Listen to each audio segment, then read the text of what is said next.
Child says that the Nubian culture reached the Dutch Mesa and Baltic Sea and Odra, and from the Belgian Mesa to Upper Vistula, and from there all the way to Dniester and the Upper Prut. Graham Clark says that the most important area which was inhabited from the beginning was Helm, Balkan Peninsula, from where the oldest farmers were nomads who cultivated forest clearings, and after burning the land they left it and continued elsewhere.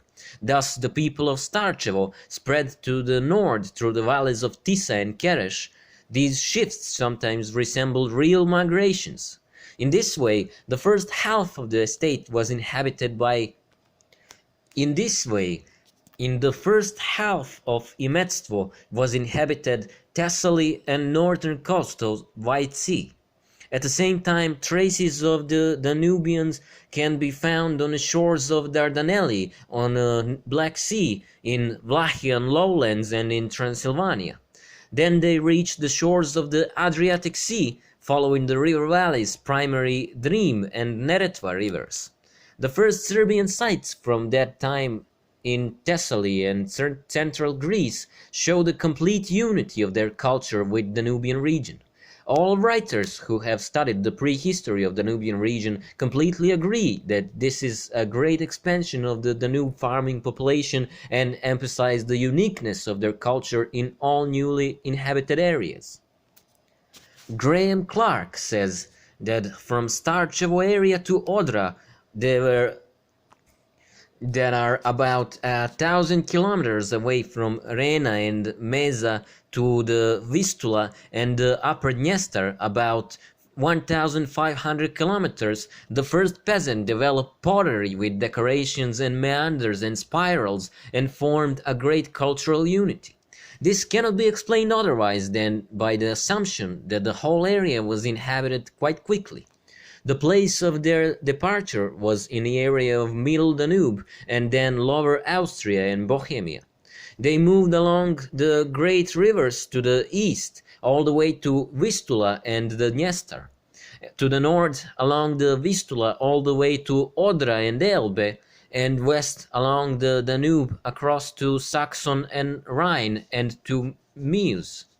Their spread reached southern Germany and the Netherlands.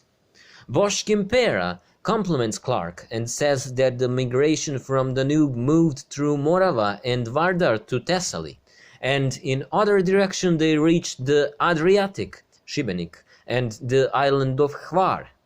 The third direction of movement is Bosnia, as Butmir testifies. In the east, the movements reached Moldavia, Galicia, Volhynia, Podolia, and Ukraine, around Kiev and Tripoli. Paul Cloche writes that around 3500 to 2500 BC, the culture of Macedonia was only a part of one that ruled in Thessaly, Thrace and Moldavia, Transylvania and Scythia. Scythia means Ukraine. The mentioned culture was the work of the Greek people who came from the north, maybe around the middle of the 4th millennium. This population was inhabited in fields, valleys, and valleys. The settlement of Greece and the islands began at 3000 years BC. Gustav Glotz notes that at the end of the 4th millennium, great changes took place in the White Sea.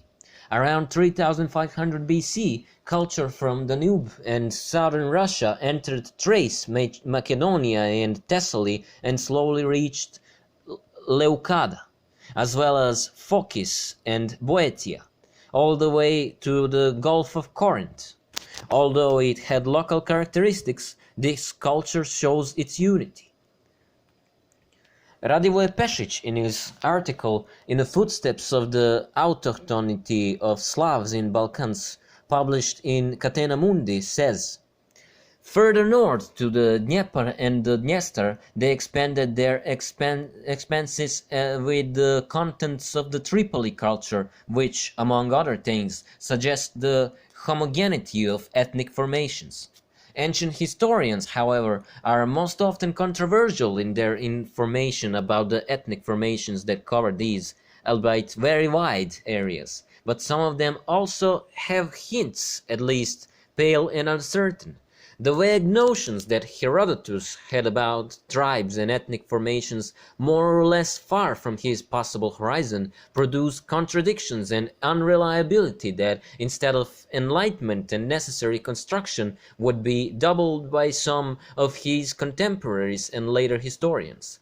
Therefore it turned out that the truth should have been left to time, and that it should have been searched in historical archive that hides in the bowels of the earth. What remains, then, is the only reliable documentation that is an indisputable testimony to the currents of the distant past.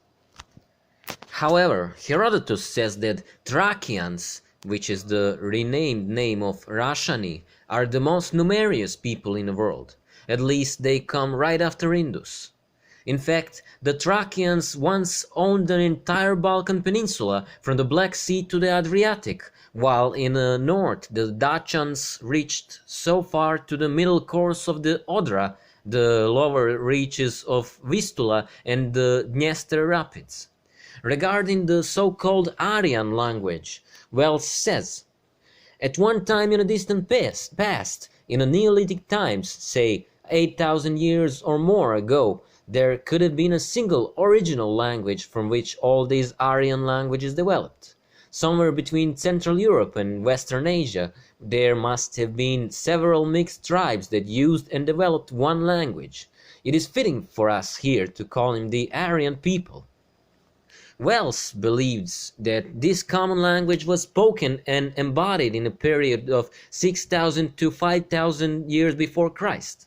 He then adds, "It is probable that the Aryan group of languages became different in one wider area where there are Danube, the Dnieper, the Don and Volga were the main rivers, a landscape that extended eastward across Ural north of the Caspian Sea." Gordon Childe says, "The light land west and forest land west and north of Danube had a Neolithic population in its first inhabitants.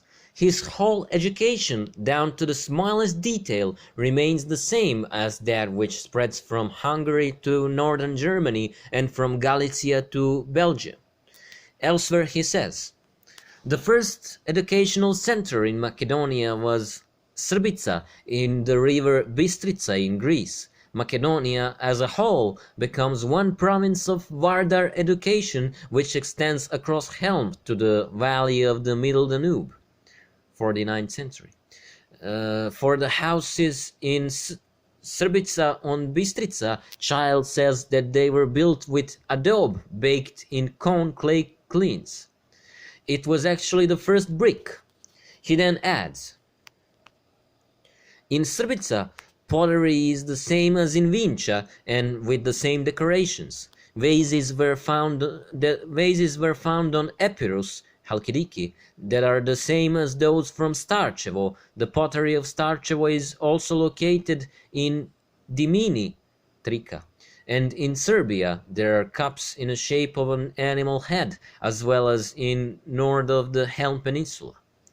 The city of Srbica on the river Bistrica in Greece, it is still called that today, is the oldest city in ancient time of Macedonia, and was formed before the Macedonian time, around 2500 before Christ.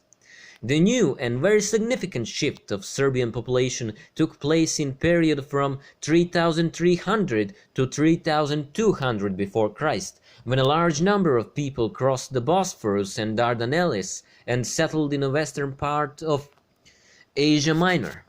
There have been crossings over the sea before, but this was one big wave. In the south, after the occupation of today's Greece, the islands in the White Sea were inhabited, and then the islands in Eastern Pelag. In Asia Minor, the ancient Serbs reached Mount Tabor and Anatolia, which was inhabited by one Eastern people. The Greeks later called the first Serbs Pelasgians or Karim, as Thucydides did. And Jacques Pirenne says that the Kari occupied the islands in Greece around 3000 BC. Although there was a province in Asia Minor called Kari, according to the Kari were considered a special tribe, never the special people. In fact, the Kari were not a special tribe, but Serbian warriors Vari. They were the first in history known professional warriors among the old Serbs, the first border guards, the first, or if you will, the first Krajišnici.